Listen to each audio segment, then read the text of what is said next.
পঞ্চম শ্রেণীর শিক্ষার্থী বন্ধুদের জন্য অনুশীলনী 11 ক্ষয়ের 3 নং প্রশ্নের সমাধান করব। 3 নং প্রশ্নে কি বলা হয়েছে?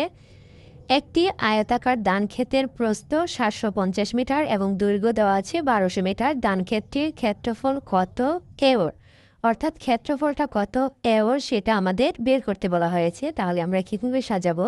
প্রথমে আমরা লিখব, দেওয়া আছে আয়তাকার ধানক্ষেতের প্রস্থ দেওয়া আছে 750 মিটার আর দৈর্ঘ্য দেওয়া আছে 1200 মিটার।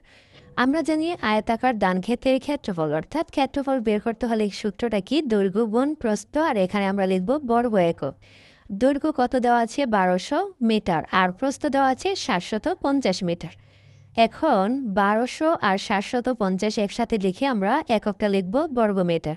এখন 1200 আর 750 যদি গুণ করি তাহলে কত হয়? 9 লক্ষ বর্গমিটার। এখন এই 9 লক্ষ বর্গমিটারকে আমরা এওরে প্রকাশ করব। এওরে প্রকাশ করতে হলে আমাদের একটি সূত্র আছে, 100 বর্গমিটারে 1 এওর। অর্থাৎ এই 9 লক্ষ বর্গমিটারকে যদি আমরা 100 দিয়ে ভাগ করি তাহলে সেটা এওরে রূপান্তরিত হবে। এখন 100 দিয়ে যদি ভাগ করি, এই দুইটা শূন্য আমরা কেটে দিতে পারি, তাহলে কত থাকে? 9000 এওর। উত্তর 9000।